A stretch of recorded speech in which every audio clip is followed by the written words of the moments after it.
¿Quién podría imaginar que el Rey del universo sería coronado con espinas y entronizado en una cruz? En este poderoso sermón titulado El Rey Crucificado, el pastor Sugel Michelén nos lleva al corazón del Evangelio a través de Marcos 15, del 22 al 32, donde Cristo no es derrotado, sino exaltado, precisamente en su sufrimiento. Este mensaje no solo nos confronta, nos consuela y nos transforma, sino que nos recuerda que la cruz fue el trono desde donde el Rey redimió a su pueblo. Este sermón se desarrolla en torno a tres poderosas escenas. Primero, el lugar del Gólgota, donde la humanidad y el cielo se encontraron en un momento eterno. Segundo, la burla de los hombres que sin saberlo proclamaban verdades eternas. Tercero, el reinado glorioso de Jesús desde la cruz, que revela quién es realmente el Rey. Escucha estas palabras del sermón que estremece el alma. La cruz no fue un accidente, fue un plan divino. Cristo no perdió su vida, Él la entregó voluntariamente como un Rey soberano. En la cruz no hay debilidad, hay majestad, la majestad del amor redentor. Querido oyente, no estás aquí por casualidad. Este mensaje tiene el poder de abrir tus ojos, de sacudir tu corazón y de llevarte a los pies del Rey crucificado. Quédate hasta el final, porque lo que escucharás hoy puede cambiar tu eternidad. Marcos capítulo 15, a partir del versículo 22. Le llevaron al lugar llamado Gólgota, que traducido significa lugar de la calavera, y trataron de darle vino mezclado con mirra, pero él no lo tomó. Cuando le crucificaron, se repartieron sus vestidos echando suertes sobre ellos para decidir lo que cada uno tomaría. Era la hora tercera cuando le crucificaron, y la inscripción de la acusación contra él decía: el Rey de los Judíos. Crucificaron con él a dos ladrones, uno a su derecha y otro a su izquierda, y se cumplió la escritura que dice: y con los transgresores fue contado. Y los que pasaban le injuriaban meneando la cabeza y diciendo: va, tú que destruyes el templo y en 3 días lo reedificas, sálvate a ti mismo descendiendo de la cruz. De igual manera también los principales sacerdotes junto con los escribas, burlándose de él entre ellos, decían: a otro salvó, a sí mismo no puede salvarse. Que este Cristo, el Rey de Israel, descienda ahora de la cruz para que veamos y creamos.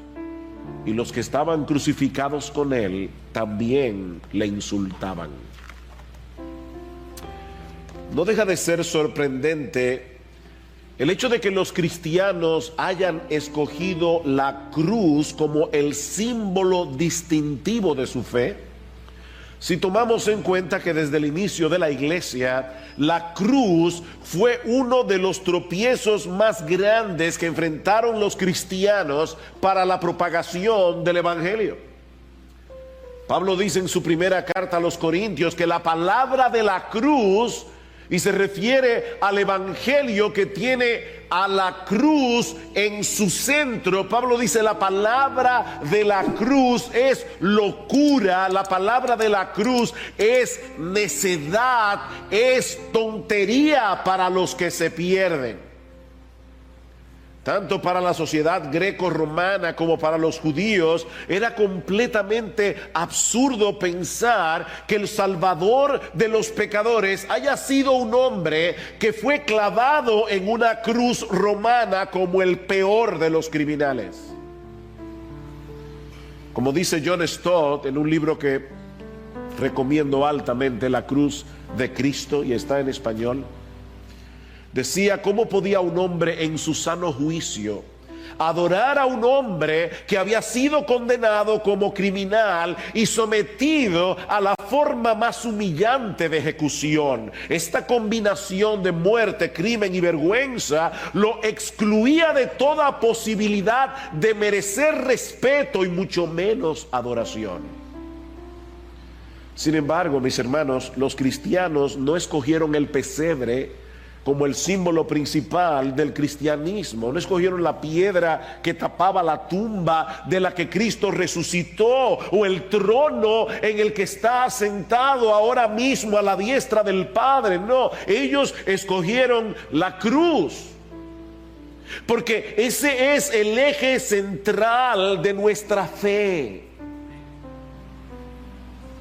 Si no tenemos un entendimiento por lo menos elemental de lo que sucedió en esa cruz, no puede haber salvación. No puede haber salvación. Una persona que no entienda lo que sucedió hace 2000 años en esa cruz no se puede salvar. Pero ¿saben qué, mis hermanos? Una persona que tampoco esté adquiriendo un entendimiento cada vez más claro de lo que sucedió en esa cruz, no podrá madurar espiritualmente, no podrá crecer en su vida cristiana. Es por eso que Pablo insiste en predicar a Cristo crucificado, como dice en este pasaje de 1 Corintios capítulo 8. Dice: piedra de tropiezo para los judíos y necedad para los gentiles. Y aún así, cuando Pablo estaba en medio de la sofisticada sociedad corintia, dice él en el capítulo 2: yo me propuse no saber entre vosotros cosa alguna, sino a Jesucristo y a este crucificado. Ese siempre será mi mensaje, dice Pablo. Cristo crucificado. Y en Gálatas capítulo 6, versículo 14, Pablo llega a decir que no hay ninguna cosa de este mundo de la que él pueda gloriarse aparte de la cruz. Que jamás acontezca, dice Pablo, que yo me gloríe, sino en la cruz de nuestro Señor Jesucristo, por el cual el mundo ha sido crucificado para mí y yo para el mundo. Entre nosotros y el mundo hay una cruz, dice Pablo, la cruz de nuestro bendito Señor y Salvador. Y eso cambia por completo nuestra perspectiva de la vida. Eso cambia por completo nuestras prioridades. Eso cambia nuestros valores, aún la forma como reaccionamos ante el sufrimiento. Pero sobre todas las cosas, eso cambia radicalmente nuestra teología. Eso cambia lo que pensamos de Dios. Eso cambia radicalmente la forma como nos relacionamos con Dios. De manera, mis hermanos, que necesitamos entender qué fue lo que sucedió en esa cruz. Porque de ese entendimiento no solo depende nuestra salvación, de ese entendimiento depende cómo vamos a vivir nuestra vida cristiana práctica, aquí y ahora. Y por eso debe ser nuestra oración en esta mañana, que el Señor nos conceda la oportunidad de ver este pasaje como si estuviéramos al pie de la cruz, no como meros espectadores que sienten pena de Jesús, como decíamos el domingo pasado, sino como fervientes adoradores que contemplan los sufrimientos de su Salvador con un profundo sentido de asombro, con un espíritu contrito y con un corazón lleno de gratitud. El domingo pasado veíamos a Jesús caminando tambaleante por la vía dolorosa hacia el lugar de su ejecución, tan debilitado por los golpes, por la pérdida de sangre, por la humillación de la que había sido objeto durante horas, que los soldados romanos tuvieron que escoger a un hombre llamado Simón de Cirene para que le ayudara a cargar la cruz. Y es precisamente en este punto donde vamos a retomar la parte de la historia que Marcos continúa narrándonos en este pasaje y que vamos a considerar en esta mañana bajo 5 encabezados.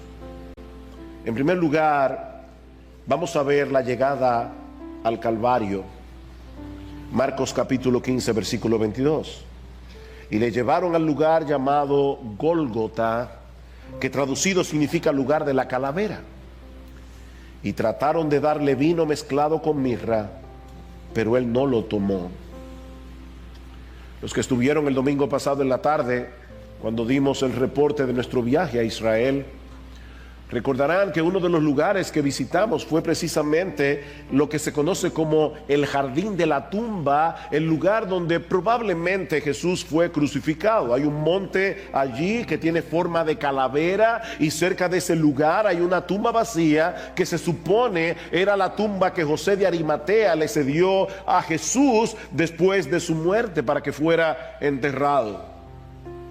Es posible que ese haya sido el lugar de la crucifixión, pero ¿saben qué, mis hermanos? Eso es algo que no podemos saber con certeza, porque hay otros lugares en Jerusalén que también parecen encajar con la información que nosotros encontramos en el Evangelio. Lo que sí sabemos con toda certeza es que Jesús fue crucificado en el Gólgota, una palabra que significa lugar de la calavera, muy probablemente porque había un monte allí en forma de cráneo humano. De hecho, nuestra palabra Calvario viene de la traducción que hace la Vulgata latina al latín, la palabra Calvaria, que significa precisamente una calavera. También sabemos por Juan capítulo 19, versículo 20, Hebreos capítulo 13, versículo 12, que ese lugar estaba fuera de las murallas de Jerusalén. Juan nos dice que estaba cerca de la ciudad, pero fuera de la ciudad, para mostrar hasta qué punto Jesús fue rechazado por aquellos que él había venido a salvar. Era impensable para los líderes religiosos de Israel que un blasfemo como Jesús muriera dentro de la ciudad santa. De paso, el autor de la carta a los Hebreos, tomando ese ejemplo, nos dice en Hebreos capítulo 13, versículo 13, que nosotros debemos salir a él fuera del campamento, llevando su oprobio, como lo traduce otra versión del Nuevo Testamento. Vayamos pues con Jesús fuera del campamento y suframos la misma deshonra que él sufrió. Somos seguidores de un Jesús que fue deshonrado, de un Jesús que fue terriblemente avergonzado, por lo que no debemos pretender recibir un mejor trato de parte del mundo incrédulo. De paso, hermanos, cuando nosotros hablamos del Gólgota, la imagen que tenemos en nuestra mente, estamos condicionados a pensar que Jesús fue crucificado encima de una colina, pero eso no es lo que la Biblia dice. En ningún pasaje de las Escrituras se nos dice que Cristo fue crucificado encima de una colina. De hecho, los romanos acostumbraban a crucificar en la calle para que sirviera de escarmiento a todo el que pasara por allí. Una vez llegaron al Gólgota, Marcos nos dice que trataron de darle vino mezclado con mirra, pero él no lo quiso tomar, no lo quiso beber.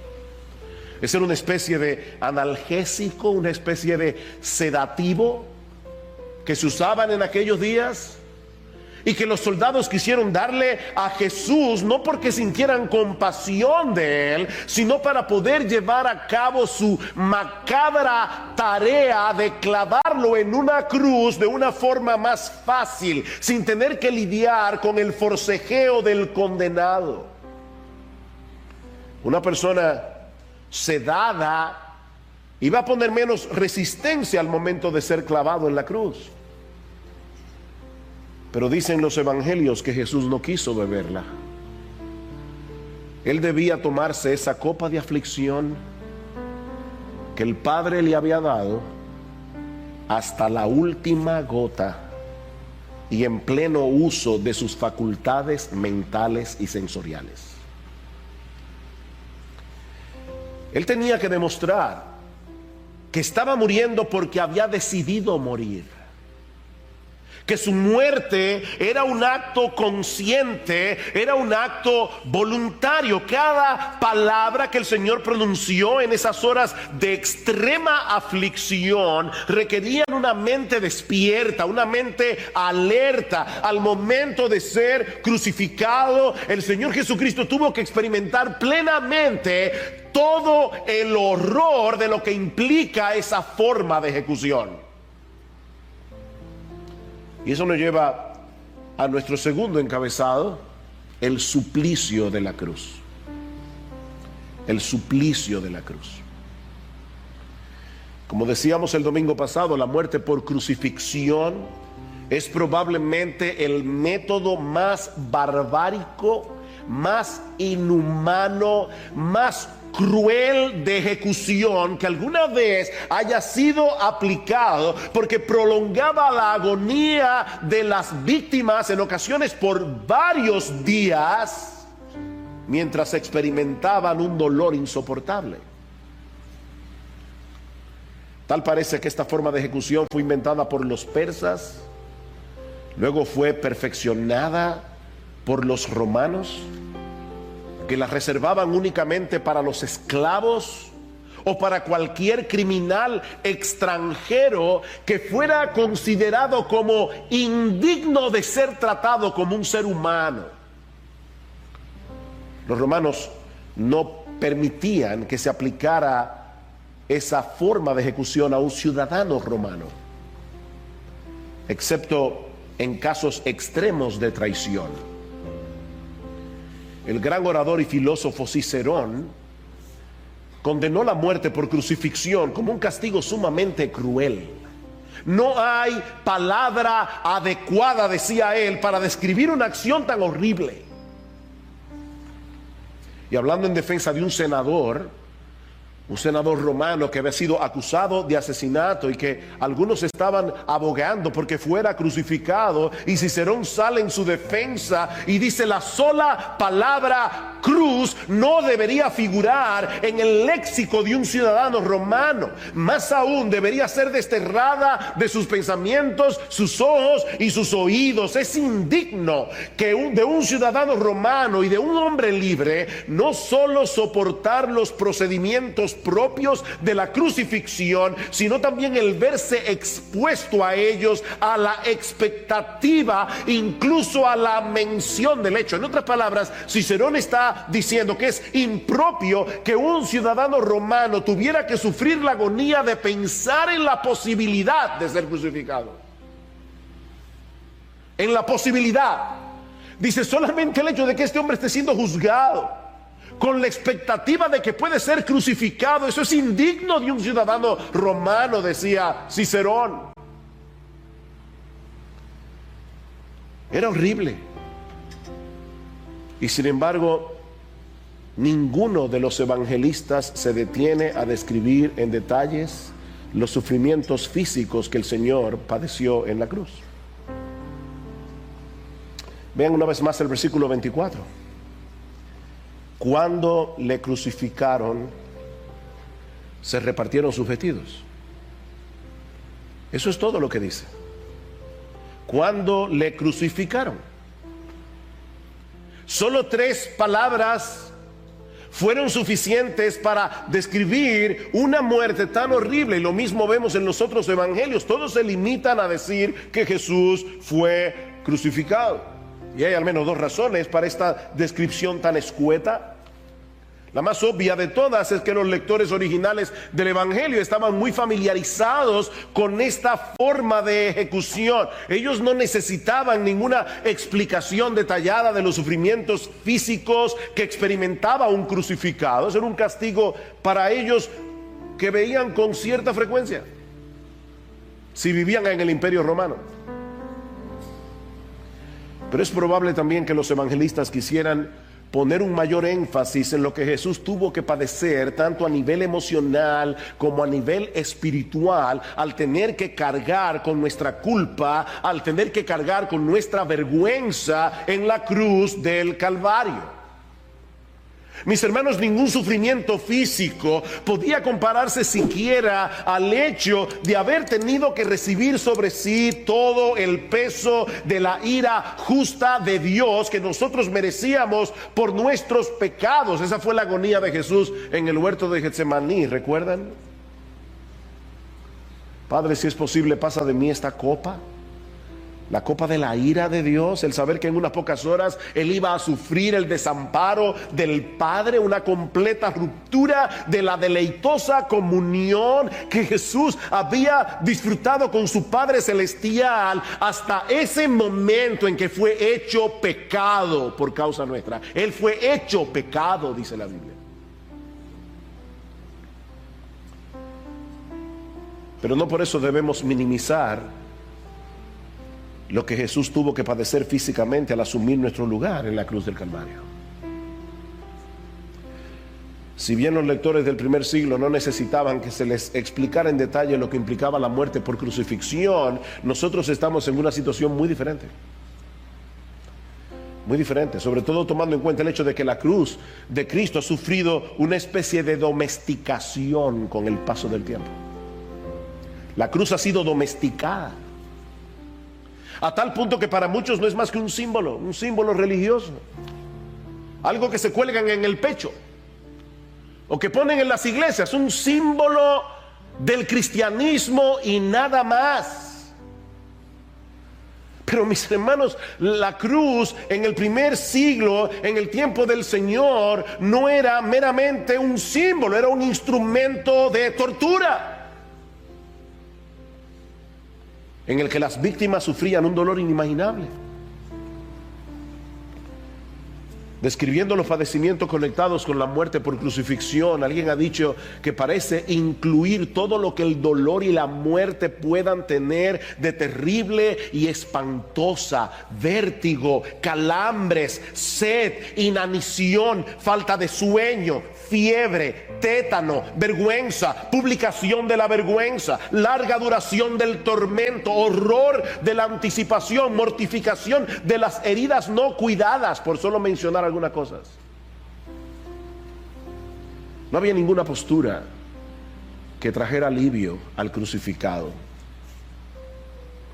Los romanos crucificaban con las rodillas ligeramente dobladas,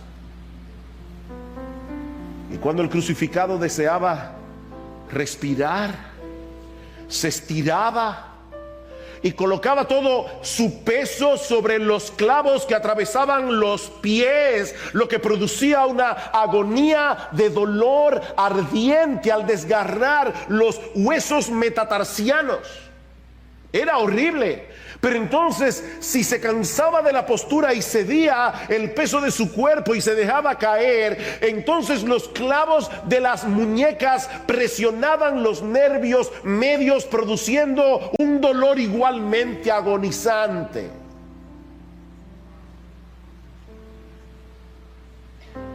Y créanme que estoy ahorrando muchos de los detalles que yo tuve que leer en estos días sobre los padecimientos de un crucificado. Y ese fue el instrumento de tortura en el que fue ejecutado nuestro bendito Señor y Salvador. Y mientras eso sucedía, Marcos nos dice que los soldados estaban al pie de la cruz repartiéndose sus vestidos.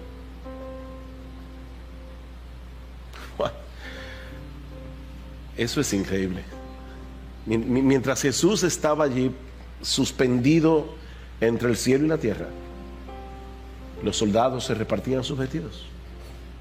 Marcos nos da la escena más ampliamente. Dice: los soldados, cuando crucificaron a Jesús, tomaron sus vestidos e hicieron 4 partes, una parte para cada soldado.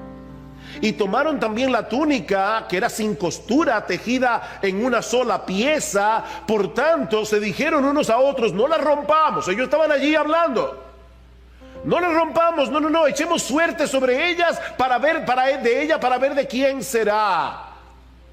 Y Juan añade, para que se cumpliera la escritura, Salmo 22, versículo 18: repartieron entre sí mis vestidos y sobre mi ropa echaron suertes. Y Marcos añade, y Juan añade, por eso los soldados hicieron eso. Por eso. Para que se cumpliera un salmo que describe con detalles asombrosos los sufrimientos de Cristo en la cruz 1000 años antes de su nacimiento, cuando ese método de ejecución ni siquiera había sido inventado. Y David proféticamente describe los sufrimientos de Cristo en la cruz, detalle a detalle. Miren, es por eso que en el día del juicio no habrá excusas. No habrá excusas. Aquí está la palabra. Mi amigo que estás aquí en esta mañana, óyeme bien, en el día del juicio tú no vas a tener excusa. Dios anunció todo eso de antemano para que nosotros sepamos que esta es la infalible, inspirada, inerrante palabra de Dios. Palabra de Dios.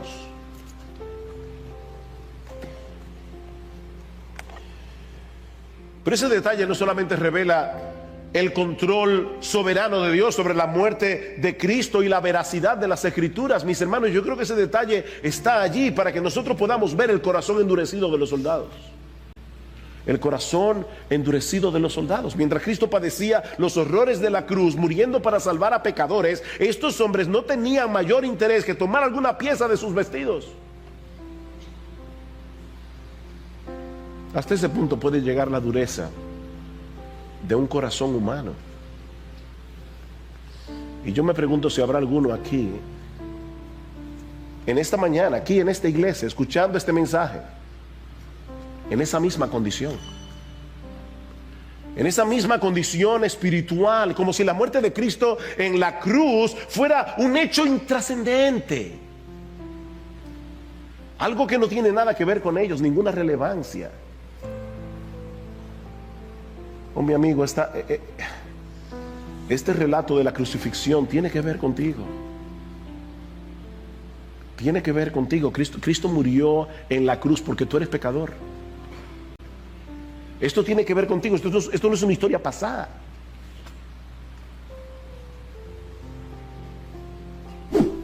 Pero Marcos nos dice también en el versículo 25 que era la hora tercera cuando le crucificaron. Es decir, que eran las 9 de la mañana, según la forma en que los judíos contabilizaban las horas. Las 9 de la mañana. Mis hermanos, no olviden que Jesús fue arrestado a la medianoche del viernes.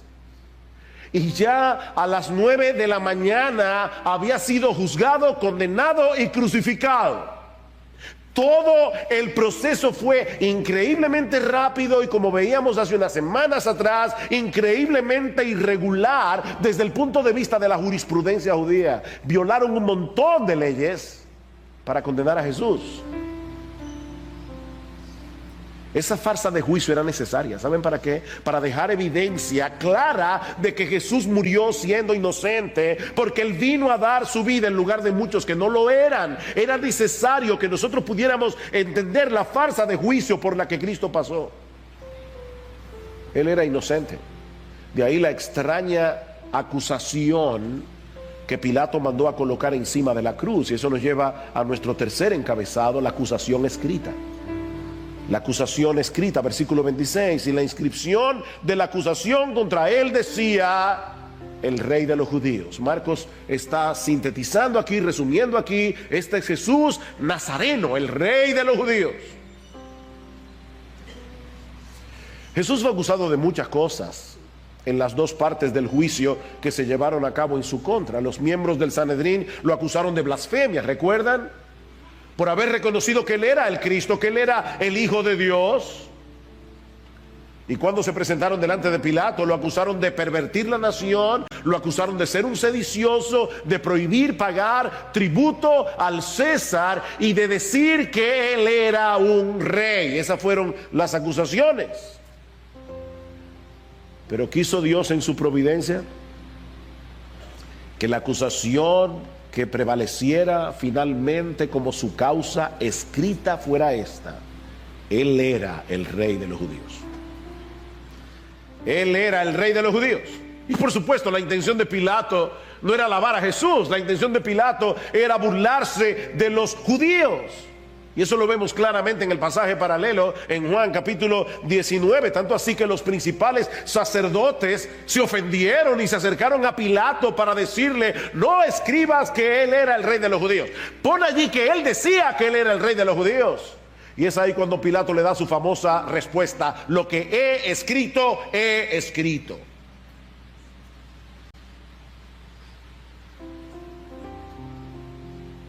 A pesar de la intención burlona de Pilato, Dios, en su soberanía, lo movió a dejar un registro escrito en la cruz, un testimonio acerca de la verdadera identidad de Jesús. Él no fue crucificado porque haya cometido ningún delito, sino porque era el rey de los judíos, un rey que asumió voluntariamente la postura de un siervo para dar su vida en rescate por muchos, muriendo la muerte de un criminal. Es por eso que el rey de los judíos fue crucificado en medio de dos malhechores, como un malhechor más. Y eso nos lleva a nuestro cuarto encabezado: la infame compañía de Jesús en la cruz del Calvario. Dice en el versículo 27: crucificaron con él a dos ladrones, uno a su derecha, otro a su izquierda, y se cumplió la escritura que dice: y con los transgresores fue contado.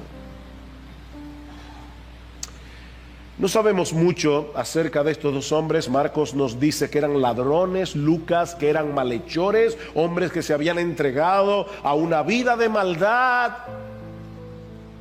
y entre ellos crucificaron a Jesús. Ahora es interesante notar que no se nos dice nada en los evangelios de lo que había sucedido con estos dos ladrones durante las horas previas a la crucifixión. No parece que ellos hubieran sido azotados como Jesús, ni coronados de espinas, ni severamente golpeados con una caña en la cabeza. No, solo Jesús. Aparentemente todo el aborrecimiento, toda la crueldad de los soldados se había volcado únicamente contra Jesús en ese día. En otras palabras, mis hermanos, ese día los soldados trataron a Jesús como el peor de los tres, el peor de los criminales. Supongamos por un momento que alguien hubiera llegado a Jerusalén en el preciso momento en que Jesús y los ladrones iban camino al Calvario. Esa persona no sabe nada de lo que ha sucedido, él no tiene la menor idea de quiénes son estos tres individuos que van a ser ejecutados, pero entonces observa con cuidado el estado en que se encuentra cada uno. Mi hermano, ¿cuál sería su conclusión? Que el criminal más peligroso y más dañino tenía que ser Jesús, porque ninguno había sido castigado con tanta crueldad. Cada una de las cosas que sucedieron en esas últimas horas, desde el arresto hasta su crucifixión, fueron orquestadas por la soberanía de Dios para mostrar que Jesús era inocente, pero que estaba muriendo como el peor de los criminales, incluyendo el hecho de ser crucificado entre dos malhechores. Y Marcos añade esa nota en el versículo 28 para no dejar ninguna duda del control soberano de Dios, aún en ese detalle. Y se cumplió la escritura que dice: y con los transgresores fue contado. Eso estaba escrito en la profecía de Isaías 53, 700 años antes del nacimiento de Jesús. Ya Dios había dicho que eso tenía que suceder. El justo debía morir entre injustos porque estaba dando su vida en lugar de los injustos.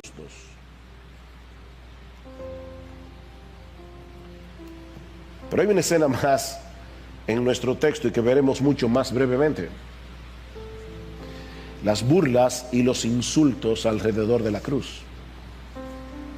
Las burlas y los insultos alrededor de la cruz. Versículo 29: y los que pasaban le injuriaban meneando la cabeza y diciendo: va, tú que destruyes el templo y en 3 días lo reedificas, sálvate a ti mismo descendiendo de la cruz. De igual manera también los principales sacerdotes junto con los escribas, burlándose de él entre ellos, decían: a otros salvó, a sí mismo no puede salvarse. Que este Cristo, el Rey de Israel, descienda de la cruz ahora para que veamos y creamos. Y dice Marcos que lo mismo hacían los que estaban crucificados con él. Como si no hubiera sido suficiente la humillación a la que había sido sometida en el pretorio y el dolor insoportable de la cruz, ahora la multitud continúa descargando su furia contra Jesús a través de burlas e insultos. Si dices tener tanto poder como para reedificar el templo en 3 días, ¿por qué no te bajas de la cruz? Sálvate a ti mismo. Y lo mismo decían los sacerdotes. Si de verdad eres el Cristo, y me imagino las muecas, si de verdad eres el Cristo, el Rey de Israel, demuéstralo, bájate de la cruz y vamos a creer en ti. Ese fue el último intento de Satanás, de que Cristo no muriera en la cruz. Esa fue su intención desde el principio, mover a Cristo, tentarlo a que Cristo buscara gloria sin cruz. La misma tentación que tú y yo tenemos que soportar todos los días. Gloria sin cruz. Lo que ellos no sabían es que al hacer lo que estaban haciendo, estaban cumpliendo lo que Dios había profetizado otra vez 1000 años antes en el Salmo 22. Todos los que me ven de mí se burlan, hacen mueca con los labios, menean la cabeza, hasta ese detalle, menean la cabeza diciendo que se encomiende al Señor, que Él lo libre, que Él los rescate, puesto que en Él se deleita. Ahora, mis hermanos, y esto es glorioso. Aquí está la ironía de esta injuria. Los sacerdotes se están burlando de Cristo porque no podía salvarse a sí mismo. ¿Cómo es posible que tú salvaste a tantas personas durante tu ministerio, pero que no seas capaz de hacer nada para impedir tu propia ejecución? Sálvate a ti mismo. Desde una perspectiva meramente humana, eso parece absurdo, ¿no es así? Que el que decía ser el Salvador del mundo no podía salvarse a sí mismo. Pero aquí está la ironía. Sin darse cuenta de lo que decían, estos sacerdotes estaban proclamando una de las más grandes verdades del Evangelio. Una de las más grandes verdades del Evangelio. Precisamente por ser el Salvador, Jesús no podía salvarse a sí mismo. Por ser el Salvador, no porque no tuviera suficiente poder como para sacarse los clavos de las manos, de los pies, bajarse de la cruz y terminar con cualquier oposición, pero mis hermanos, en un sentido mucho más profundo, Él no podía salvarse a sí mismo, porque de su muerte dependía tu salvación y la mía. Él no podía. De haberse salvado a sí mismo, Jesús habría dejado a los pecadores sin un Salvador, sin nadie que pudiera pagar su deuda con la justicia de Dios. Hay algo sumamente paradójico en esta escena, porque teniendo el poder para salvarse a sí mismo por amor a nosotros, no podía hacerlo. ¿Oyeron eso? Jesús tenía poder para salvarse a sí mismo, pero nos amaba tanto, nos amó tanto, te amó tanto, mi amado hermano, que Él no podía hacerlo. Él no podía salvarse a sí mismo.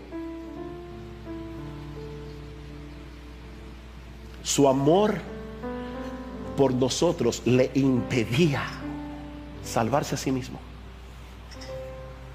Por el gozo puesto delante de Él sufrió la cruz. El gozo puesto, ¿sabe cuál era el gozo delante de Él?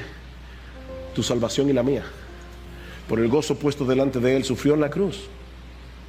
Jesús tenía que morir, y tenía que morir de ese modo, no de otro, para poder llegar a ser nuestro sustituto. Jesús no podía morir de un infarto, Jesús no podía morir de vejez. Él tenía que morir una muerte violenta, la muerte de un criminal, y tenía que morir en una cruz para poder llevar sobre sí la maldición que pesaba sobre nosotros por causa de nuestros pecados. Tenía que morir así, no podía ser de otra forma. Ese es el argumento de Pablo en Gálatas capítulo 3, porque todos los que son de las obras de la ley, todos los que quieren salvarse guardando la ley, todos los que quieren salvarse haciendo buenas obras, están bajo maldición. Maldición. Dios te dice, mi amigo, que si tú estás tratando de salvarte guardando los mandamientos, tú estás bajo maldición, porque escrito está: maldito todo el que no permanece en todas las cosas escritas en el libro de la ley para hacerlas. Todo aquel que no guarda del pie a pa los 10 mandamientos, todos los mandamientos de Dios, desde el nacimiento hasta la tumba, está bajo maldición. Pero Pablo sigue diciendo: Cristo nos redimió de la maldición de la ley. ¿Saben cómo? Habiéndose hecho maldición por nosotros, porque escrito está: maldito todo el que cuelga de un madero, a fin de que en Cristo Jesús la bendición de Abraham viniera también a los gentiles, para que recibiéramos la promesa del Espíritu mediante la fe. Cristo cargó con nuestra maldición en la cruz, para que nosotros pudiéramos recibir la bendición de ser salvos, la bendición de ser adoptados como hijos por Dios, la bendición de ser reconciliados, la bendición de ser perdonados, únicamente por medio de la fe. Por eso decía al principio que si no tenemos un entendimiento al menos elemental de lo que sucedió en esa cruz, no puede haber salvación, pero tampoco podemos avanzar hacia la madurez cristiana. Mis hermanos, hay al menos 4 grandes verdades que podemos aprender en esta mañana al ver a Cristo clavado en esa cruz, suspendido entre el cielo y la tierra. Y la primera es la grandeza del amor de Dios. La grandeza del amor de Dios. Mi hermano, si tú quieres saber cuán grande es el amor de Dios por los suyos, no mires a las circunstancias que te rodean. Mira la cruz. Mira a Cristo sufriendo en tu lugar, en esa cruz. Dice Romanos capítulo 5 versículo 8: mas Dios muestra su amor para con nosotros. Dios muestra su amor para con nosotros, no haciéndonos la vida fácil. Dios muestra su amor para con nosotros en que, siendo pecadores, Cristo murió por nosotros. Cristo murió por nosotros. Y murió, mi amado hermano, porque te amó desde antes de la fundación del mundo. Él decidió, sabiendo que tú ibas a ser un pecador, Él decidió escogerte por nombre desde antes de la fundación del mundo. Él te amó y te ama con un amor incomprensible, con un amor inmutable, con un amor invencible. Y al mismo tiempo entiende tu dolor. Él entiende tu aflicción como nadie puede hacerlo. Hay un poema que leí hace años atrás y que quisiera compartir con ustedes en esta mañana. Dice este poeta, y obviamente no rima en español, pero escuchen la letra: si nunca te hemos buscado, te buscamos ahora. Tus ojos arden a través de la oscuridad y son nuestras únicas estrellas. Necesitamos la visión de marcas de espinas en tu frente. Te necesitamos a ti, oh Jesús de las cicatrices. Los cielos nos asustan, están demasiado calmos. En todo el universo no tenemos ningún lugar. Nuestras heridas nos duelen. ¿Dónde está el bálsamo? Señor Jesús, por tus cicatrices conocemos tu gracia. Si te acercas cuando las puertas están cerradas, solo muestra esas manos, ese lado de ti mismo. Sabemos hoy lo que son las heridas. No temas, muéstranos tus cicatrices. Conocemos la contraseña. Los otros dioses eran fuertes, pero tú fuiste débil. Ellos cabalgaban, pero tú tropezabas hacia un trono. Pero a nuestras heridas, solo la herida de Dios puede hablarles. A nuestras heridas, solo la herida de Dios pueden hablarles. Y ningún Dios tiene heridas, sino solo tú.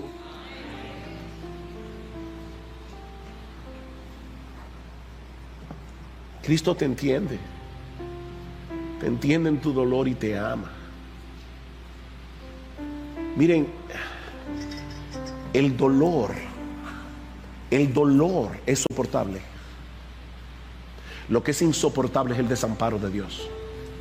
Lo que es insoportable es sentirte solo, sola, completamente solo, sin nadie que te entienda. Pero mi hermano, Cristo sufrió el desamparo del Padre para que tú nunca fueras desamparado en tu aflicción. Él te entiende, Él te ama. Yo no entiendo el amor de Dios. Yo no entiendo esa clase de amor. La clase de amor que lleva al soberano del universo voluntariamente a dejarse clavar en una cruz.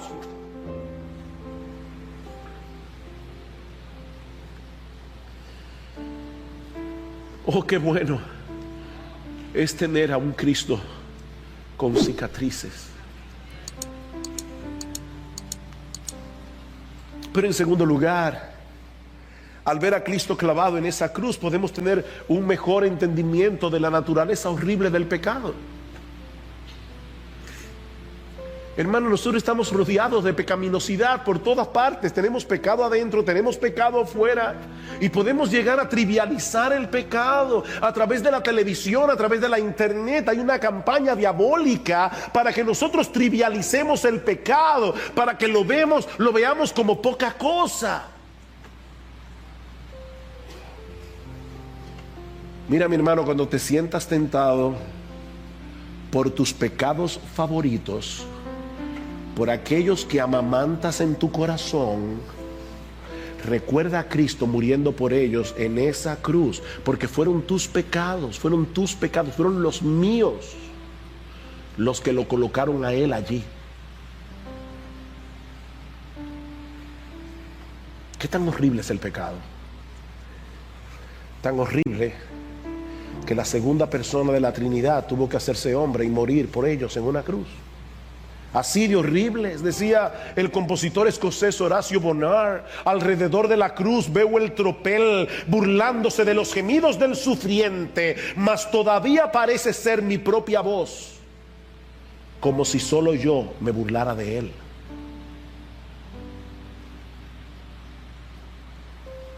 Tú estabas allí. Tú estabas allí. De haber estado allí, mi amado hermano, en tu naturaleza pecaminosa te habrías burlado de Jesús, habrías insultado a Jesús. Fue por tus pecados que Él fue allí a la cruz. Cuán horrible es la naturaleza del pecado.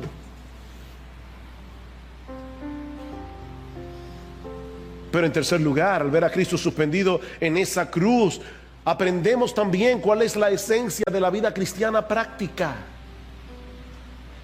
Decíamos hace un momento que nosotros hemos domesticado la cruz. La cruz se ha convertido simplemente en un símbolo que cuelga del cuello. Pero escucha, mi hermano, lo que significa ser cristiano. Tú quieres ser cristiano, escucha lo que significa ser cristiano. Versículo 34 del capítulo 8 de Marcos. Y ahora lee este texto o escucha este texto teniendo en mente todo lo que nosotros hemos visto hoy de la crucifixión. Y llamando a la multitud y a sus discípulos les dijo: si alguno quiere venir en pos de mí, niéguese a sí mismo, tome su cruz y sígame. Tome su cruz. Y Lucas añade: tome su cruz cada día y sígame. Y no es que nadie va a ser salvo por sufrir, no es que nadie va a ser salvo por tener una vida incómoda, de ninguna manera. Somos salvos únicamente por gracia, somos salvos únicamente por medio de la fe. Es por la obra de Cristo que nosotros tenemos salvación, es únicamente por la obra de Cristo que nosotros somos reconciliados con Dios. Pero ¿sabes qué? Todo aquel que sigue al crucificado tiene que ser colgado en una cruz juntamente con Él. Con Cristo estoy juntamente crucificado, dice Pablo, y ya no vivo yo, mas vive Cristo en mí. Y lo que ahora vivo en la carne, lo vivo en la fe del Hijo de Dios, el cual me amó y se entregó a sí mismo por mí. Tome su cruz cada día. No es que te pongas un crucifijo en el cuello. No, es que cada día tú debes levantarte por la mañana y lo primero que tú hagas es ir al Calvario juntamente con Cristo, donde debe morir tu yo, donde debe morir a tus sueños terrenales si son contrarios a la voluntad de Jesús. Es allí donde debes morir a tu comodidad, es allí donde debes morir a vivir una vida segura y predecible. Debes morir con Cristo en esa cruz cada día. Miren, el cristianismo, por lo menos en República Dominicana, se ha vuelto tan popular. Es tan fácil decir hoy que soy cristiano e ir a una iglesia y cantar. No, mi hermano, el cristianismo práctico es morir cada día con Cristo. Ya no vivo yo. Es darle muerte, no solamente a tus pecados, es darle muerte a tus sueños, es darle muerte a tus prioridades, es darle muerte a tu voluntad para que reine su voluntad sobre tu vida. Eso es ser cristiano. Por eso Cristo dice en aquel día, en el día del juicio, muchos me dirán: Señor, Señor, y en tu nombre no echamos fuera demonios, y en tu nombre no profetizamos, y en tu nombre no hicimos milagros. Y entonces les declararé: yo nunca os conocí, yo no sé quién eres tú, apartaos de mí, hacedores de maldad. No todo el que me dice Señor, Señor entrará en el reino de los cielos, sino el que hace la voluntad de mi Padre que está en los cielos. Y para hacer la voluntad del Padre que está en los cielos, mi amado hermano, tú y yo tenemos que matar nuestra voluntad todos los días, porque estamos llenos de deseos que son contrarios a la voluntad de Dios.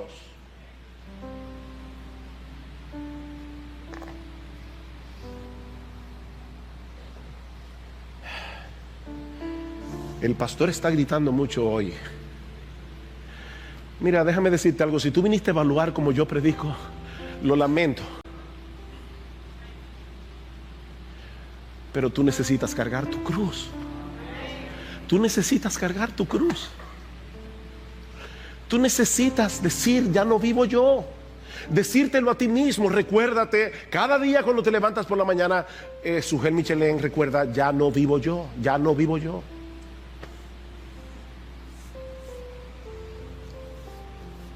Cuando estaba ahora en Israel, escuchamos el testimonio de un pastor en Belén, en una iglesia cristiana. Y él nos decía: cada vez que yo salgo de Belén y voy a la franja de Gaza llena de musulmanes a predicar el evangelio, mi esposa sabe que existe una gran posibilidad de que yo no regrese.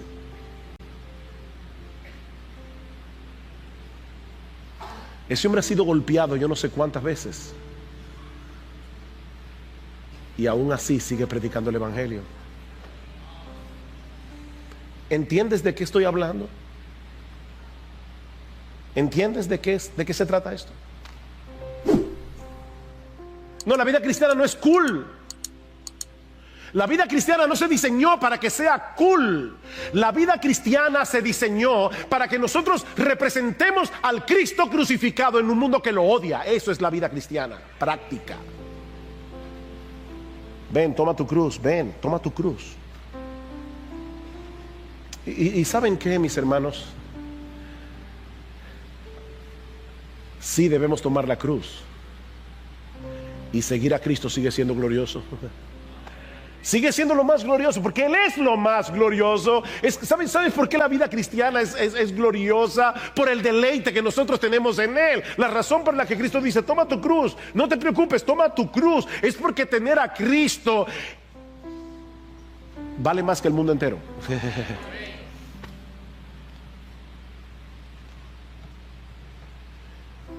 Uy, finalmente, ver a Cristo suspendido en esa cruz también nos enseña que no existe posibilidad de salvación fuera de Él.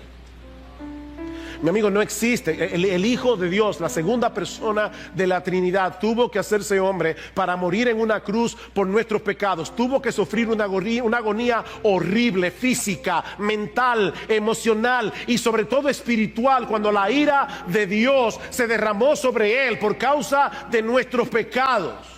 ¿Y sabes por qué Dios tuvo que hacerlo de esa manera? Porque no había otra manera. Mi amigo, no hay salvación fuera de Cristo. No hay salvación. No hay salvación en la religión. No hay salvación en guardar los mandamientos, porque no vas a poder hacerlo. No hay salvación en tu deseo.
I'm chasing dreams, can't you see?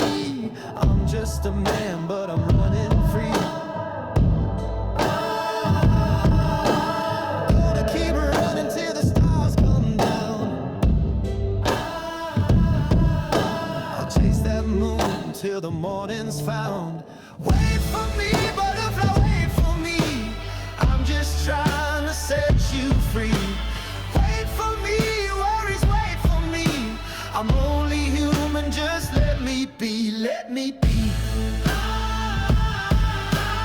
Gonna keep running till the stars come down.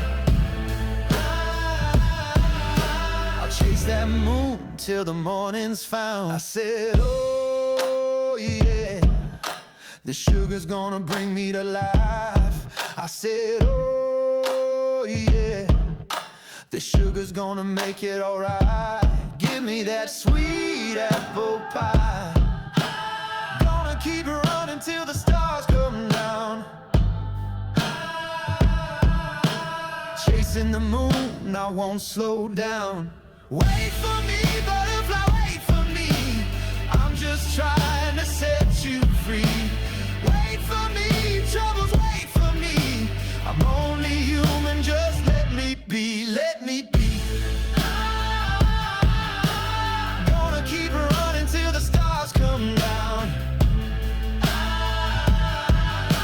I'll chase that moon till the morning's found.